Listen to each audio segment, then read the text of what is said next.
Γεια σας, σε αυτό το βίντεο θα πάμε να δούμε πώς κάνουμε δημιουργία ενός συμβολέου από κράτηση. Αφού μπούμε στο σύστημα, βρισκόμαστε στη λίστα συμβολέων. Εδώ βλέπουμε ό,τι συμβόλαια έχουμε κάνει. Αν δεν έχουμε κάνει κανένα συμβόλαιο, τότε η λίστα αυτή θα είναι κενή. Προκειμένου να δημιουργήσουμε ένα νέο συμβόλαιο, επιλέγουμε εδώ που λέει Δημιουργία συμβολέου. Πλέον βρισκόμαστε στην οθόνη του συμβολέου. Για να κάνουμε ένα συμβόλαιο από κράτηση, θα έρθουμε στο πεδίο που είναι η κράτηση και θα κάνουμε επικόλληση τον κωδικό της κράτησης. Πριν όμως το κάνουμε αυτό, σε περίπτωση που είμαστε χρήστες οι οποίοι έχουμε τη δυνατότητα να βλέπουμε και το κεντρικό μας κατάστημα και κάποια υποκαταστήματα, σε περίπτωση που υπάρχουν και υποκαταστήματα, θα πρέπει πριν από όλα να έρθουμε εδώ που λέει εγκατάσταση και να επιλέξουμε αν το συμβόλαιο αυτό θα γίνει από κεντρικό κατάστημα ή από κάποιο υποκατάστημα. Επαναλαμβάνω ότι αυτό αφορά μόνο τους χρήστες που έχουν και υποκαταστήματα. Αν έχουμε μόνο ένα κατάστημα, αυτό το βήμα δεν χρειάζεται να γίνει. Ερχόμαστε λοιπόν στον αριθμό της κράτησης. Κάνουμε επικόλληση τον κωδικό της κράτησης. Εδώ επαναλαμβάνω ότι δεν θα πατήσουμε Enter. Θα κλικάρουμε ακριβώς από κάτω, προκειμένου να μας έρθει το παράθυρο για να κάνουμε επιλογή του σκαρεφήματος. Εδώ θα επιλέξουμε τον τύπο του σκαρεφήματος που αντιστοιχεί στο όχημα το οποίο θέλουμε. Εμείς τώρα κάνουμε κράτηση για ένα Yaris, όπως φαίνεται εδώ, αλλά αυτό μπορούμε να το έχουμε δει από την κράτησή μας. Οπότε θα επιλέξουμε το αντίστοιχο σκαρέφημα.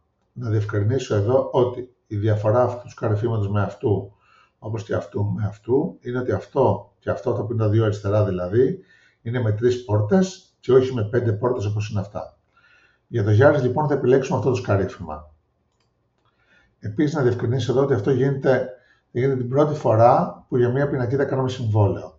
Όταν για τη συγκεκριμένη πινακίδα έχουμε ξανακάνει συμβόλαιο, αυτό το βήμα δεν θα υπάρξει, διότι το σύστημα θα έχει αποθηκεύσει το σκαρέφημα που ήδη έχουμε επιλέξει. Επιλέγουμε λοιπόν το σκαρέφημα το οποίο θέλουμε και στη συνέχεια πάμε να δούμε την κατάσταση οχήματος. Εδώ λοιπόν είναι το σκαρέφημα το οποίο έχουμε επιλέξει.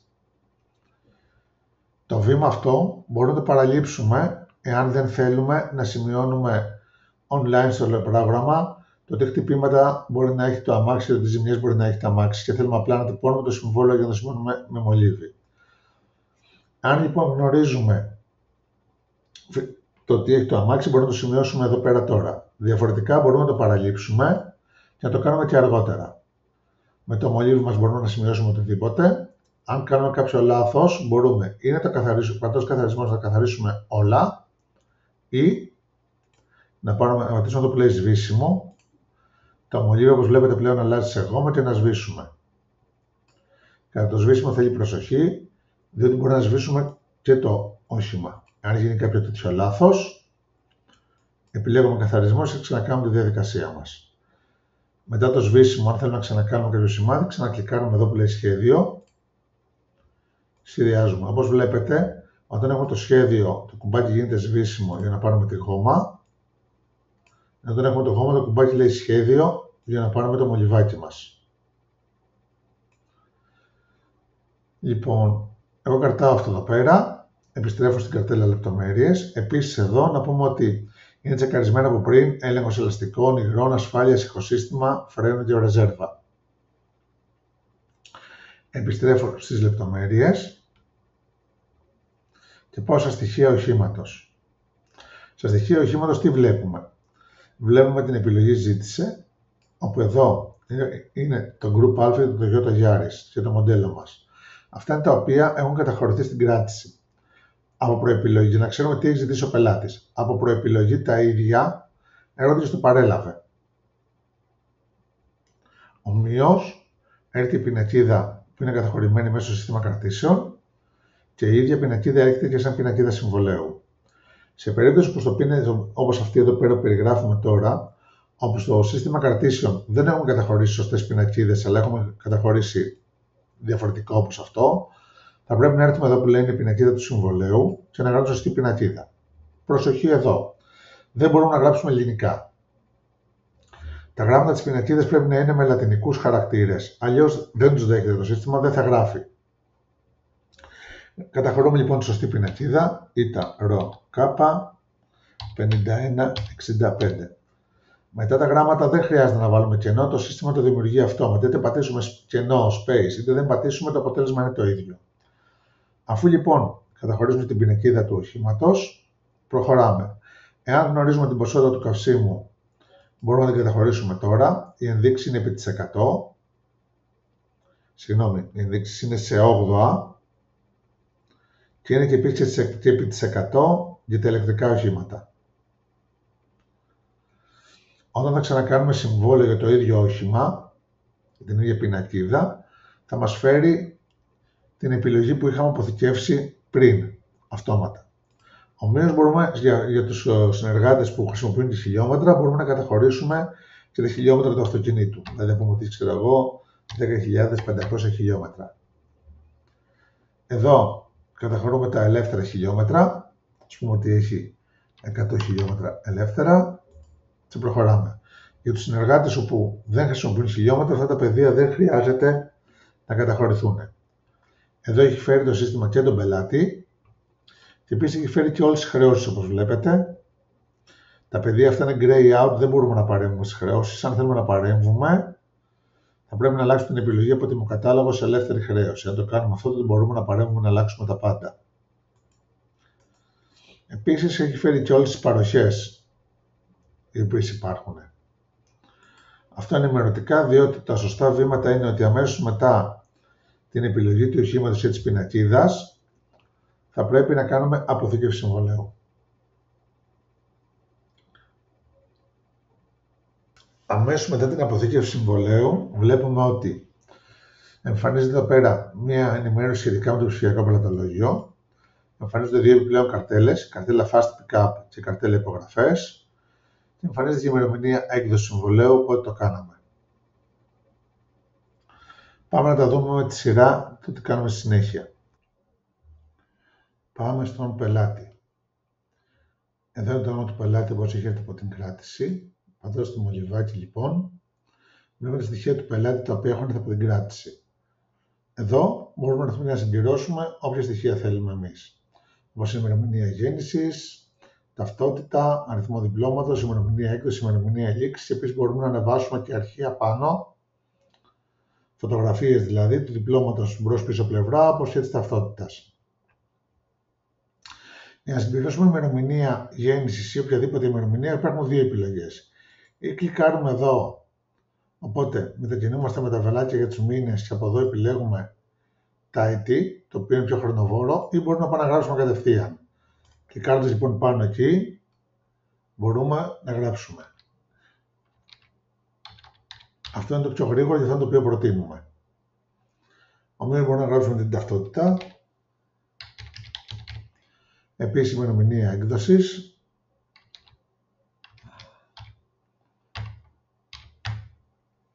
Ημερομηνία λήξης. Να βάλουμε αριθμό διπλώματος. Ημερομηνία που βγήκε.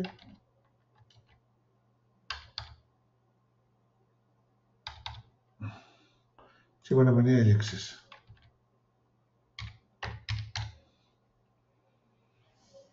Επίσης μπορούμε να συμπληρώσουμε διεύθυνση και ΤΑΦΚΑΠΑ αν θέλουμε. Και στη συνέχεια πατάμε ενημέρωση. Να πατήσουμε ενημέρωση, αν να τσεκάρουμε εδώ πέρα, τα στοιχεία πελάτη τα έχει πάρει το σύστημα. Αν θέλουμε να προσθέσουμε επιπλέον οδηγό, θα πάμε εδώ πέρα που λέει πελάτης 2, θα κάνουμε δημιουργία νέου. Τα πεδία που είναι υποχρεωτικά είναι όνομα, επώνυμο, ημερομηνία γέννησης, αριθμός διπλώματος. Χωρίς αυτά τα πεδία το σύστημα δεν κάνει αποθήκευση. Να πάμε να βάλουμε εδώ πέρα ένα τυχαίο όνομα.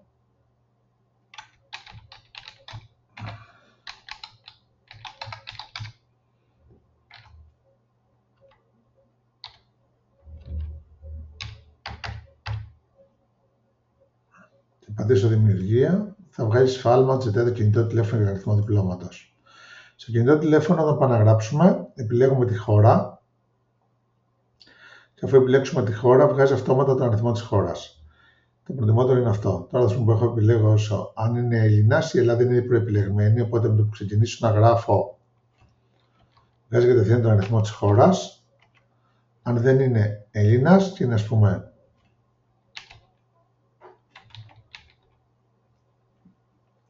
εδώ, η χώρα είναι αγγλικά, οπότε πατώντας το αρχικό της χώρας μας μεταφέρει αυτόματα εκεί. Τώρα πάτησα το U, ας πούμε, για να με πάει σε... Αν πατήσω το IA, θα με πάει εδώ. Αυστραλία.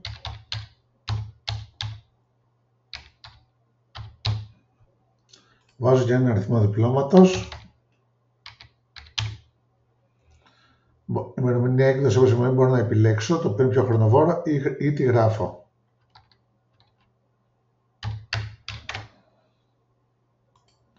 Και ομοίως η ημερομηνία λήξης. Και μετά δημιουργία. Μετά από αυτό μπορούμε να πάμε να κάνουμε αποθήκη συμβολέου, που πλέον επειδή είναι ενημέρωση. Επίσης εδώ βλέπω ότι έχουμε αφήσει συμπλήρωτο το καύσιμο, οπότε μπορούμε να συμπληρώσουμε το καύσιμο του οχήματος. Από προεπιλογή έχετε το same to same και το είδος καυσίμου, το οποίο έχει καταχωρηθεί στο σύστημα κρατήσεων για το συγκεκριμένο μοντέλο. Μετά από αυτό μπορούμε να πάμε να κάνουμε μια ενημέρωση συμβολέου εφόσον θέλουμε.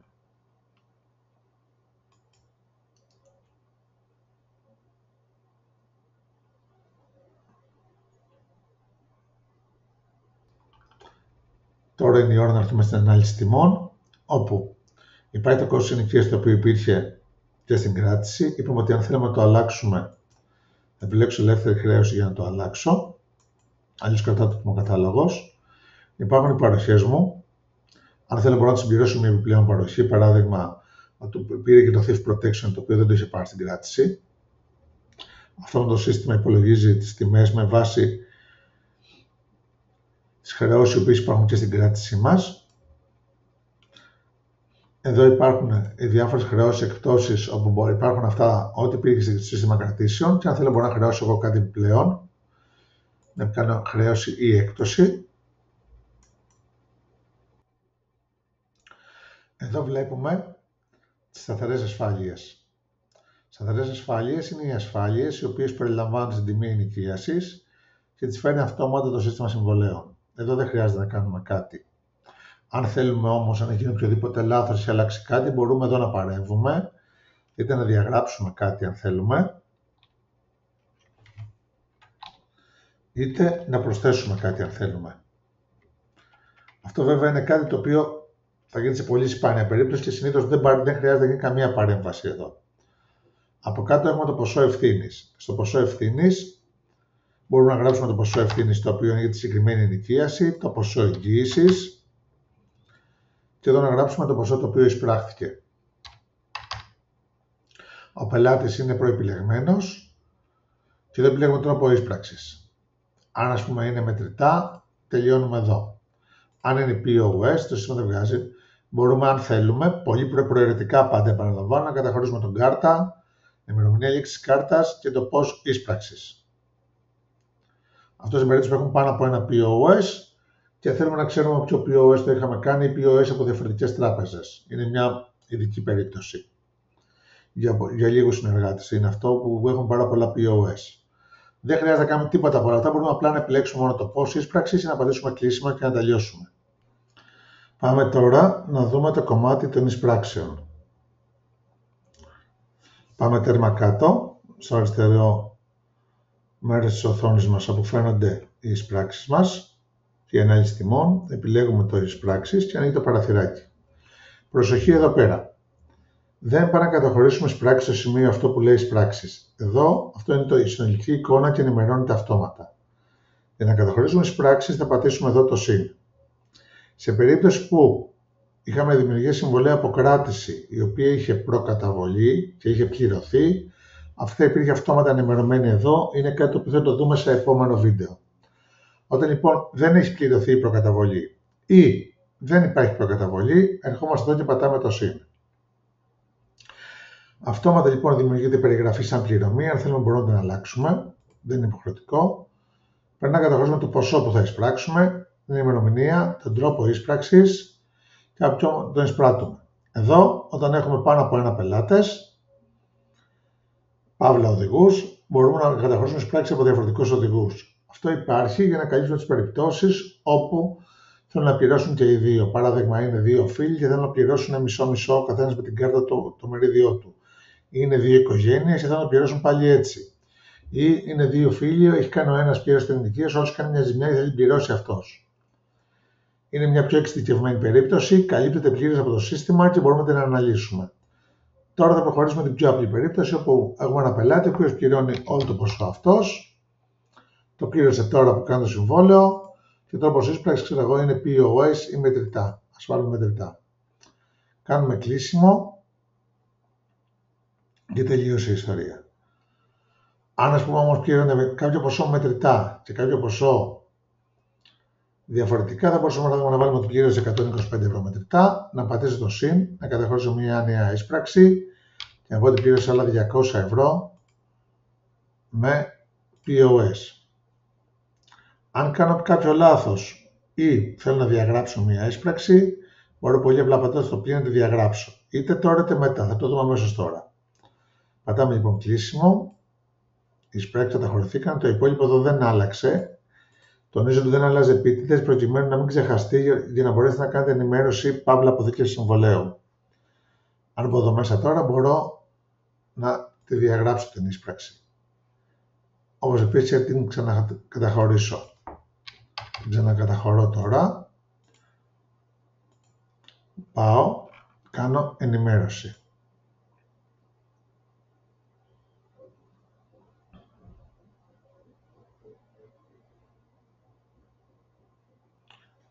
Μετά την ενημέρωση του συμβολέου, αν κατέβουμε κάτω, θα δούμε ότι το υπόλοιπό μας έχει μηδενίσει. Πάμε να ξαναδούμε τις εισπράξεις μας. Είναι όπως ήταν, για όπως σας είπα και πριν, μπορούμε να παρέμβουμε για να κάνουμε τα πάντα. Μπορούμε να διαγράψουμε μια εισπράξη. Μας ρωτάει το σύστημα αν είμαστε σίγουροι ότι θέλουμε να τη διαγράψουμε. Μας ενημερώνει ότι η εισπράξη διαγράφηκε επιτυχώς. Μπορώ να αλλάξω την εισπράξη. Να πω ότι πλήρωσα 200 ευρώ σε μετρητά και να καταχωρήσω εκ νέου μία 125 ευρώ με POS. Το σύστημα είναι εντελώς ευέλικτο στο κομμάτι αυτό και μπορούμε να κάνουμε ό,τι θέλουμε. Το σημαντικό είναι μετά την καταχώρηση των εισπράξεων να μην ξεχνάμε να κάνουμε ενημέρωση του συμβολέου.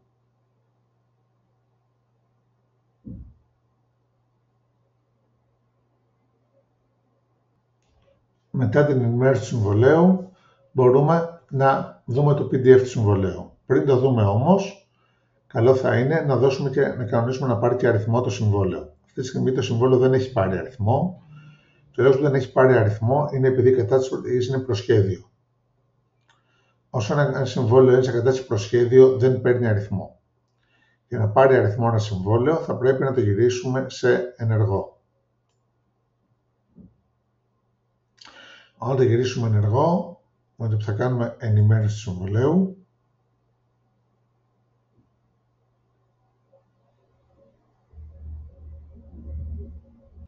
μετά την ενημέρωση του συμβολαίου, το συμβόλαιο πλέον έχει πάρει αριθμό. Είναι αυτός ο αριθμός. Ο αριθμός αυτός είναι μοναδικός και δεν αλλάζει. Το τονίζω αυτό, είναι μοναδικός και δεν αλλάζει. Είναι η ημερομηνία, η ώρα και δευτερόλεπτα που έγινε το συμβόλαιο. 29 έκτου 25, 17, 8 λεπτά και 53 δευτερόλεπτα. Ας πάμε τώρα να δούμε το συμβόλαιο το οποίο έχουμε ετοιμάσει. Πάμε ενέργειες και επιλέγουμε εκτύπωση συμβολαίου.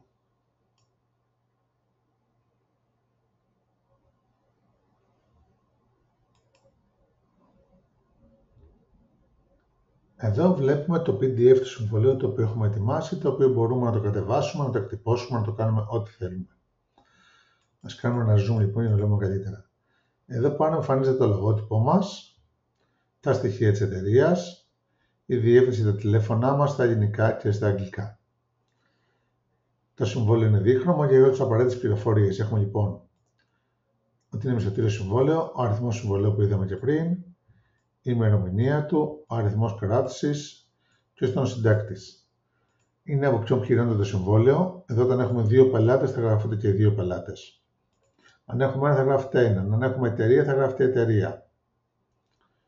Τα στοιχεία του οδηγού όπως τα είχαμε καταχωρήσει. Τα στοιχεία του δεύτερου οδηγού. Τα στοιχεία του οχήματος. Η ποσότητα καυσίμου, ο τύπος καυσίμου, η πολιτική καυσίμου. Τα χιλιόμετρα αναχώρησης. Το αμάξι πως το είχαμε βάλει με τη ζημιά την οποία έχουμε σημειώσει. Εδώ έχουμε τις ασφάλειες οι οποίες ισχύουν και που η επεξήγησή τους υπάρχει στην πίσω πλευρά του συμβολέου στους όρους και το ποσό ευθύνης. Ομοίως, αν πάμε εδώ δίπλα, έχουμε ημερομηνία, ώρα και τοποθεσία που έγινε η έναρξη του συμβολέου, ημερομηνία και ώρα και συμφωνία που έχουμε συμφωνήσει να επιστρέψει το αμάξι. Εδώ φαίνεται η πρόσθεση παροχές, ο επιπλέον οδηγός, η ασφάλεια CDW με 500 ευρώ excess, το babysit και από κάτω έχουμε την ανάλυση τιμής. Έχουμε το κόστος ενοικίασης, τις παροχές μας και το αρχικό μερικό σύνολο. Εδώ έχουμε φορολόγηση 262 με 62,90 με ΦΠΑ 24%. Αν το ΦΠΑ είναι διαφορετικό, αυτό αλλάζει.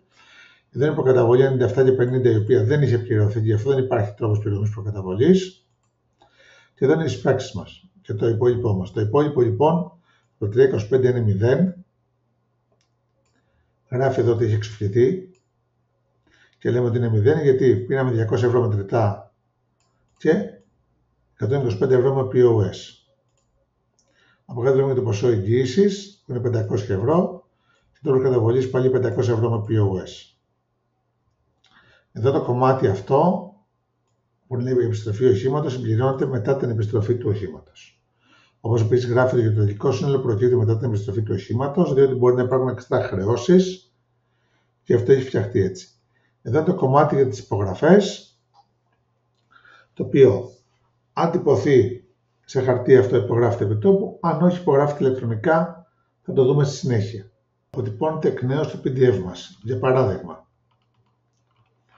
ας πάρουμε την περίπτωση που είναι σπάνια για λίγους συνεργάτες οι οποίοι χρησιμοποιούν πάνω από ένα λογότυπα για λόγους που αυτοί γνωρίζουν. Στην περίπτωση αυτή πάμε στο συμβόλαιό μας. Πάμε εδώ που λέει λογότυπο και δείτε προκαθορισμένο επιλέγουμε το λογότυπο το οποίο θέλουμε να εμφανιστεί. Ας πάμε να κάνουμε και μία άλλη αλλαγή στο συμβόλαιό μας. Ας πούμε να αλλάξουμε μία εισπράξη. Εδώ είχαμε περάσει όπως βλέπετε δύο εισπράξεις, μία μετρητά και μία POS. Ας πάμε λοιπόν εδώ να αλλάξουμε τις εισπράξεις. Θα γράψουμε την εισπράξη του POS.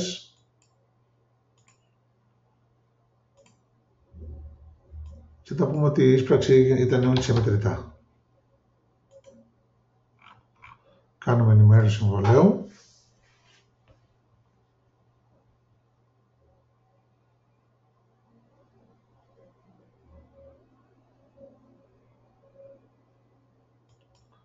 Μετά λοιπόν την ενημέρωση επιστρέφουμε στο PDF μας, κάνουμε και εδώ ένα refresh.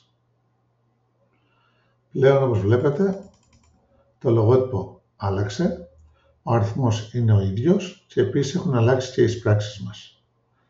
Ενώ που είχαμε δύο εισπράξεις πλέον υπάρχει μία εισπράξη.